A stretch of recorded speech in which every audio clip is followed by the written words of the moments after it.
Halo guys, sebelum kita mulai bongkar misteri tata kota yang ekstrim dan nampol hari ini, gue mau ucapin terima kasih banyak buat lo semua yang udah klik, nonton, dan dukung terus channel ini.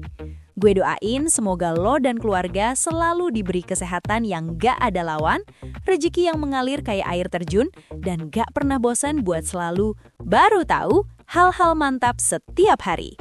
Yuk kita gas! Halo pejuang lahan sempit dan pecinta kota yang sehat. Bro, guys, coba lo perhatiin deh di kota-kota besar Indonesia. Lo bakal nemuin fenomena yang unik sekaligus mengerikan. Ada banyak bangunan, mulai dari rumah tinggal, ruko, sampai pabrik kecil yang seolah tumbuh liar dan gak peduli sama yang namanya aturan tata ruang. Masalah pelanggaran KDB, GSB, dan khususnya pembangunan tanpa IMB di area terlarang itu udah jadi penyakit kronis. Dan yang paling ekstrim adalah pembangunan di pinggiran sungai. Seolah-olah pinggiran sungai itu adalah real estate gratis. Kenapa ini bisa terjadi? Dan kenapa kita harus kepo sama 3 istilah teknis ini? Karena melanggar aturan ini nggak cuma bikin kota jadi jelek, tapi bisa membunuh dan menyebabkan bencana alam yang ekstrim. Mari kita bedah satu persatu guys. KDB, koefisien dasar bangunan, ini adalah angka persentase perbandingan antara luas dasar bangunan yang boleh dibangun dengan luas lahan lo secara keseluruhan. KDB ini mengontrol seberapa banyak tanah yang boleh lo tutup dengan bangunan. Misal, tanah lo 100 meter persegi dan KDB-nya 60%. Artinya, luas dasar bangunan lo di lantai 1 maksimal 60 meter persegi. Banyak developer atau pemilik rumah yang rakus ngebangun sampai KDB 80% atau bahkan 100%. Dampaknya ekstrim. Gak ada sisa lahan buat ruang terbuka hijau atau RTH atau lahan resapan air. Ini membuat air hujan gak bisa meresap ke tanah, langsung lari semua ke selokan atau sungai. Ini adalah salah satu biang kerok banjir kilat dan kekeringan air tanah. GSB, garis sempadan bangunan, ini adalah batas imajiner yang gak boleh lo lewatin. Misalnya, GSB di jalan utama adalah 5 meter. Artinya bangunan lo harus mundur minimal 5 meter dari tepi jalan. Sering lo lihat kan, ruko atau rumah yang maju nampol sampai mepet ke bahu jalan atau trotoar. Ini bikin jalanan jadi sempit, mengganggu pandangan pengemudi, faktor kecelakaan, dan yang paling parah, gak nyisain ruang buat pelebaran jalan atau jalur evakuasi darurat. Pelanggaran GSB ini adalah biang kerok kemacetan di banyak kota. Ini adalah masalah paling ekstrim dan sering kali fatal di Indonesia. Garis sempadan sungai atau GSS adalah area terlarang mutlak buat mendirikan bangunan. Dan ini diperkuat oleh IMB yang gak akan pernah keluar buat area itu.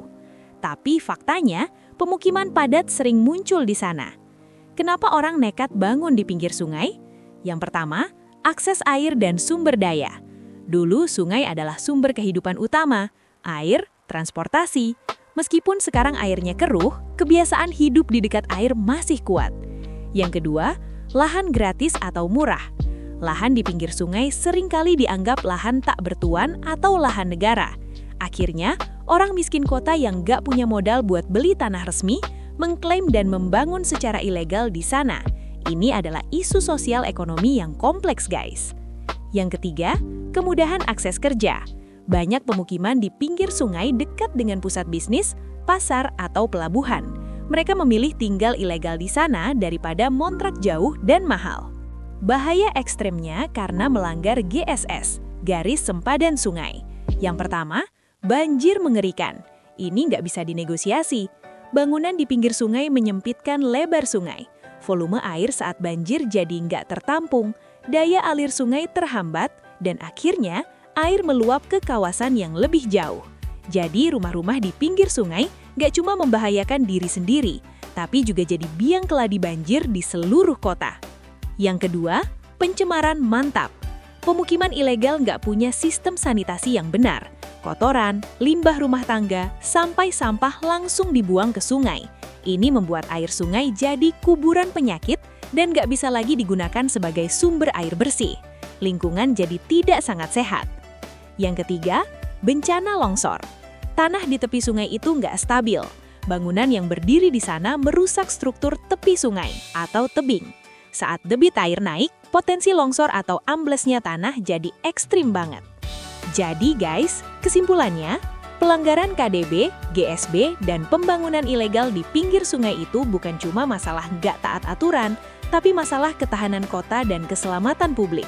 Pelanggaran KDB nggak nyisain resapan air, pelanggaran GSB bikin macet, dan pelanggaran GSS mengundang banjir. Ini adalah bom waktu lingkungan yang nggak cuma merugikan 1-2 orang, tapi seluruh warga kota.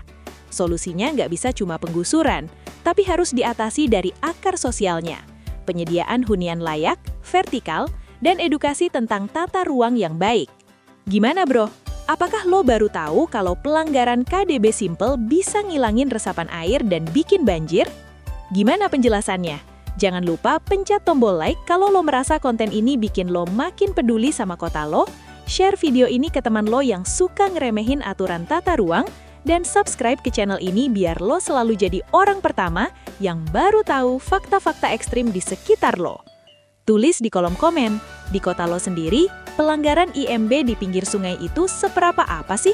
Gue tunggu jawaban lo. Sampai jumpa di video berikutnya. Semoga kita bisa punya kota yang tertib dan bebas banjir. Bye-bye!